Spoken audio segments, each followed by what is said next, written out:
बिहार यात्रा कार्यक्रम चल रहा है।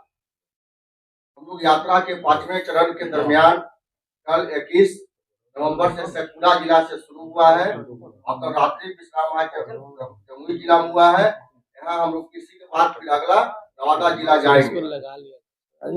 इसी कार्यक्रम के दरमियान में आपके बीच राष्ट्रीय लोक मोर्चा के राष्ट्रीय अध्यक्ष उपेंद्र कुशवाहा जी हाजिर होंगे। उससे पहले कुछ लोगों का हम परिचय कराते हैं। अगर में मदन चौधरी जी हैं, माननीय प्रभारी प्रदेश अध्यक्ष जी राष्ट्रीय लोक मोर्चा। अगर में जीवन सिंह जी हैं, जिलाध्यक्ष लोजपा रामविलास अरुण मंडल जी हैं, जिलाध्यक्ष राष्ट्रीय लोक मोर्चा। कन्हैया सिंह जी हैं, भारतीय जनता पार्टी के जिलाध्यक्ष हैं। दामोदर मांझी जी हैं, जिलाध्यक्ष हम पार्टी। और हमारे साथ ब्रजेंद्र कुमार पप्पू जी हैं, राष्ट्रीय लोक मोर्चा के प्रदेश महासचिव सह प्रवक्ता। नितिन भारती जी हैं, प्रदेश महासचिव सह प्रवक्ता। प्रशांत पंकज जी हैं, प्रदेश महासचिव। सुभाष चंद्रवंशी जी हैं, प्रदेश महासचिव। अशोक राम जी हैं, दलित प्रकोष्ठ के प्रदेश अध्यक्ष। संजीव राम जी हैं, पार्टी के वरिष्ठ नेता हैं, उपाध्यक्ष हैं। सुभाष कुशवाहा जी हैं और मैं आपके साथ हमेशा मिलता हूँ हिमांशु पटेल। स्मृति कुमुद जी हैं, पार्टी की महिला सेल के प्रदेश के अध्यक्ष हैं। बसंत चौधरी पटेल जी हैं, पार्टी के प्रदेश के उपाध्यक्ष हैं। और जिला के युवा के जिलाध्यक्ष हैं बबलू रावत जी। मुरारी मंडल जी हैं, भोला शाह जी अति पिछड़ा प्रकोष्ठ के जिलाध्यक्ष हैं। अजय पटेल जी हैं और बहुत से साथी हैं। सबका स्वागत है। हम निवेदन करते हैं अपने राष्ट्रीय अध्यक्ष जी से भाषा को संबोधित। 15 दिसंबर तक हमारी यह यात्रा चलेगी। 15 दिसंबर तक पूरे बिहार की यात्रा संपन्न हो जाएगी। इस यात्रा के माध्यम से हमारी कोशिश है कि हर जगह जाकर हम लोगों से, पार्टी के साथियों के साथ, एनडीए के साथियों के साथ मिलकर विमर्श करें, बातचीत करें, संवाद करें और सब जगह से यात्रा के समापन के उपरांत जो फीडबैक मिलेगा तो समाहित करते हुए एनडीए की मजबूत रणनीति बने, ताकि विधानसभा चुनाव जो अगले साल होना है उस चुनाव के माध्यम से फिर से बिहार में एनडीए की मजबूत सरकार बन पाए। मकसद यही है इस यात्रा का। अब तक जहां जहां हम गए हैं काफी उत्साहजनक स्थिति हमको दिखी है। एक तो सामान्य तौर पे ऐसा होता है कि ज्यादा दिन किसी भी सरकार के काम करने के बाद एंटी इनकम्बेंसी थोड़ी सी आ जाती है, लेकिन हमको बेहद खुशी है, प्रसन्नता है। 20 साल लगभग सरकार के होने वाले हैं, लेकिन जहां भी जा रहे हैं लोगों का जो रुझान दिख रहा है, भरोसा आज भी एनडीए के ऊपर ही है लोगों का। एंटी इनकम्बेंसी नाम की कोई चीज नहीं, क्योंकि एनडीए की सरकार ने लगातार, चाहे दिल्ली की सरकार हो प्रधानमंत्री जी के नेतृत्व में, जब से 2014 से सरकार है, और बिहार में 20 साल से नीतीश जी के नेतृत्व इतना अच्छा काम कर रही है कि लोगों को लगता है कि यही सरकार काम करने वाली है। स्वाभाविक रूप से इसको मौका देंगे तो और ज्यादा काम आगे होगा। काम आज हर जगह दिख भी रहा है। सड़कों का जाल बिछ गया, बिजली घर घर पहुंच गई, गरीब लोगों का घर बन गया पक्का, पीने के पानी का इंतजाम, शौचालय का इंतजाम, गरीब लोगों के इलाज के लिए हमारे प्रधानमंत्री जी ने 5 लाख रुपया तक फ्री व्यवस्था की। अब तो 70 साल से ज्यादा उम्र के जितने लोग हैं किसी भी परिवार के, सबको इस योजना में शामिल किया। तो हर तरह से सरकार ने काम किया। 2005 के पहले जो लोग थे बिहार में, जो विपक्ष के हैं, विपक्ष की जो पार्टी है, उनकी ओर से भी कोशिश है कि हम फिर से सत्ता में वापसी करें, लेकिन 2005 के पहले की दुर्दशा को देख करके आज भी लोग सहम जाते हैं।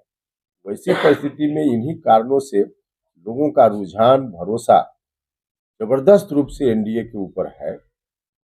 और हम बात में तो तो उम्मीद के रूप में हम देख रहे थे, लेकिन अब इतना जिला जाने के बाद विश्वास मेरा पक्का हो गया है कि एनडीए की सरकार बिहार में निश्चित रूप से बनेगी। तो यहाँ भी हम आए हैं, सब जगह जाकर हमने लोगों से आह्वान किया है, यहाँ भी हम आम लोगों से आग्रह आपके माध्यम से करते हैं, सब लोग मिलकर पूरी मजबूती से एनडीए का साथ दें और अगले साल विधानसभा चुनाव के माध्यम से फिर से एक बार एनडीए की सरकार बिहार में बनाए।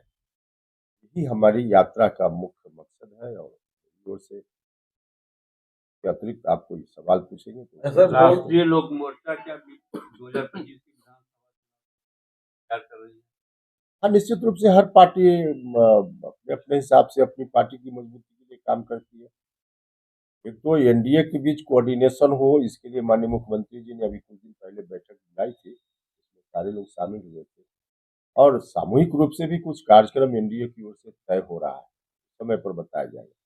तो सर, जिस तरह से बोल रहे हैं कि एंटी इनकम्बेंसी फैक्टर नहीं है, तो क्या 2025 के चुनाव में मुख्यमंत्री का चेहरा हाँ, नीतीश जी के नेतृत्व में चुनाव साल के अंदर में अभी तक एनडीए में कोई भी ऐसा चेहरा नहीं निकल पाया है जो नीतीश जी का विकल्प तैयार हो सके? ऐसा नहीं होता है।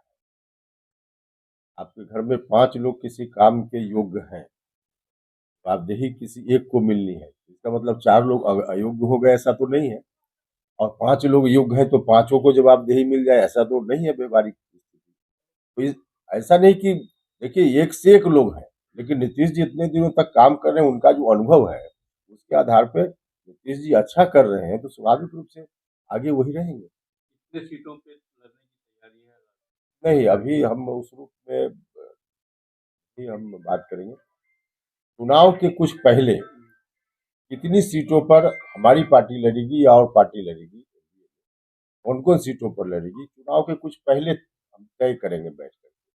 जब तय करेंगे तब आपके इस सवाल का जवाब हम दे पाएंगे।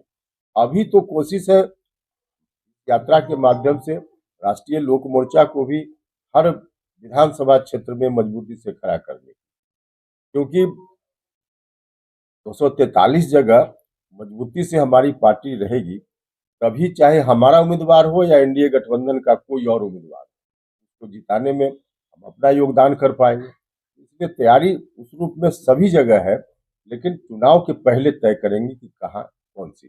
जी, महिला संवाद यात्रा पे एक बार फिर मुख्यमंत्री बाहर निकल रहे हैं और बिहार सरकार के कैबिनेट में सूचना है कि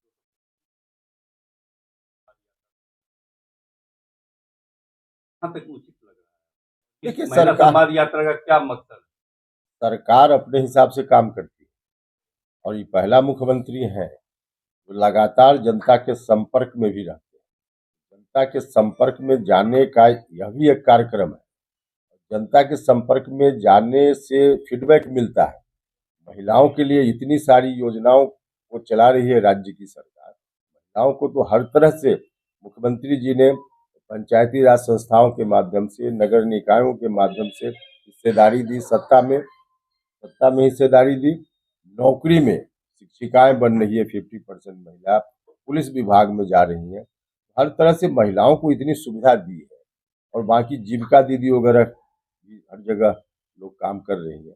तो खुद मुख्यमंत्री जी जाकर उनसे संवाद करके उनकी और क्या कठिनाई है इसको जानना चाहते हैं, तो डायरेक्ट एकदम समाज के अंतिम आदमी तक संपर्क में जाना, यह पहला मुख्यमंत्री है जो इतना, नहीं तो लोग पटना में बैठकर शासन चलाते हैं। मुख्यमंत्री जी की खासियत है और इस ख्याल से जनसंवाद महिलाओं के साथ करने की बात उन्होंने की है। अच्छा कार्यक्रम। लेकिन सवाल ये है कि चुनाव मकसद चुनाव है, बिहार विधानसभा चुनाव, लेकिन उस पे 225 सरकार का खर्च करना बजट मकसद चुनाव नहीं है। ठीक बात है कि चुनाव नजदीक है इसलिए कोई तरह से देखता होगा, लेकिन क्या मुख्यमंत्री जी की ऐसी यात्रा अभी चुनाव के पहले अकेली यात्रा है? इसके पहले भी लगातार यात्राओं करते रहे, लगातार यात्रा करते रहे हैं, इसको भी उसी यात्रा के रूप में देखा जाना चाहिए। डायरेक्ट चुनाव से जोड़कर इसको नहीं देखा जाए। चुनावी यात्रा नहीं है, सरकारी यात्रा। मुख्यमंत्री जी जनता के बीच संपर्क में जा रहे हैं तो अच्छी बात है। पटना में रहकर शासन करें, उससे तो पब्लिक से डायरेक्ट संपर्क में तो अच्छी बात है। लेकिन सवाल ये भी है ना कि महिला संवाद यात्रा में क्या ये महिलाओं से उनकी बातचीत होगी या इन जनरल वो अब बातचीत? इसके बारे में तो हम नहीं बता पाएंगे, वो सरकार के लोग बता पाएंगे कि कैसे यात्रा का प्लानिंग है, वो तो कोई अधिकारी बता पाएंगे। चुनाव की बात कर रहे हैं, प्रशांत किशोर बोल रहे हैं कि हम भी जो है तीसरा विकल्प के रूप में 243 सीट पर जो अपने उम्मीदवार को उतारेंगे, तो वो तो तीसरे विकल्प के रूप में अपनी दावेदारी पेश कर रहे अरे भैया, आज कितनी तारीख है? 22 है ना। कल ही देख लीजिएगा ना, रिजल्ट आने वाला है 4 जगह, पता चल क्या जाएगा। होगा? क्या होगा। यहाँ नहीं, आप जिसके संदर्भ में पूछ रहे हैं उसके बारे में कह रहे हैं, कि आप कल देख लीजिएगा कि क्या है। बाकी जनरल जो आप पूछ रहे हैं, तो चारों जगह एनडीए उम्मीदवारों की स्थिति काफी मजबूत है। व्यक्तिगत रूप से भी चारों जगह गए हैं चुनाव प्रचार के क्रम में, सब जगह एनडीए का उम्मीदवार निश्चित रूप से जीते। प्रशांत किशोर की ताकत को कैसे आंकते हैं। कहा कि आप देख लीजिएगा, उसके बाद हमसे सवाल। झारखंड क्या? झारखंड में भी एनडीए की सरकार बनेगी। महाराष्ट्र में भी विधानसभा चुनाव को लेकर जातिगत कार्ड बहुत जोर से खेला जा रहा है और खास करके आपकी जाति को वहां पर बहुत अच्छा प्रहार किया जा रहा है, क्या कहेंगे? तो उनका अपना काम है। लोगों की पार्टी या हम लोगों का गठबंधन समाज के सभी वर्गों पर ध्यान रखकर चलता है।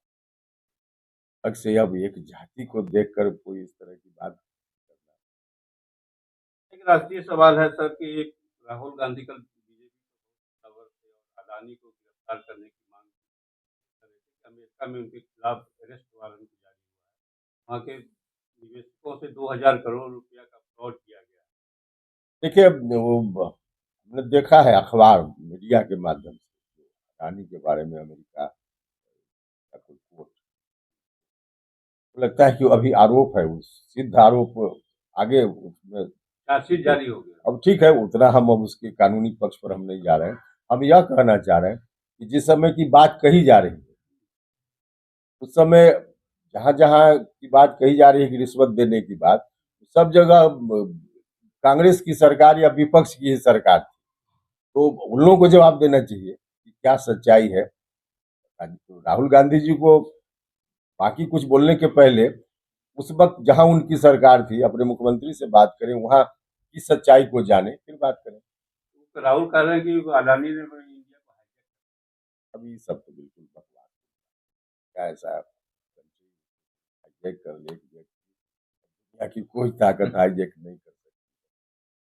सर, आप राज्यसभा सांसद हैं, राहुल जी कह रहे हैं अगला जो संसद सत्र होगा उसमें भी घेरने का पूरा प्रयास करेंगे मुद्दे को लेकर, अडानी के मामले। अब विपक्ष के लोग हैं, अब वो करना चाहे, लेकिन पार्लियामेंट में अगर कोई बात रखनी हो तो सीधे इस बात की धमकी के रूप में धमकी देना या बोलना कि घेरने का प्रयास करें, शब्दों से, भाषण से, वहाँ जो विचार विमर्श है, वाद विवाद है, उसके माध्यम से घेरें, उसमें क्या दिक्कत है? सरकार अपना जवाब देगी। इस बार के चुनाव में एक बयान देखिए, हमने पहले भी कहा है कि इस बयान से हमारी पार्टी सहमत नहीं है, हमारी पार्टी इसका समर्थन नहीं करती। पप्पू यादव को लगातार धमकियां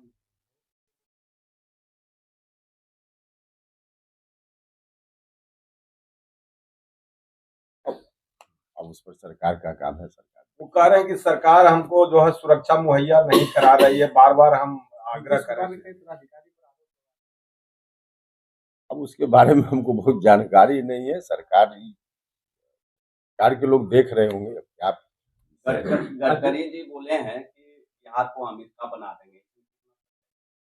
देखिए, उनके कहने का अर्थ समझना चाहिए, भाव समझना चाहिए। डेवलपमेंट के मामला में उन्होंने कहा, और वाकई आप व्यक्तिगत रूप से कोई भी आज देश का आदमी महसूस करता है इतना अच्छा काम भारत सरकार में सब लोग अच्छा कर रहे हैं, लेकिन गडकरी जी का काम इतना अच्छा है एनएच रोड के मामला में।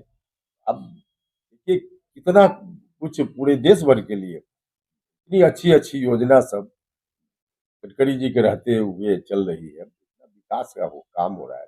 इस संदर्भ में उन्होंने कहा। सर आखिरी सवाल बता दीजिए।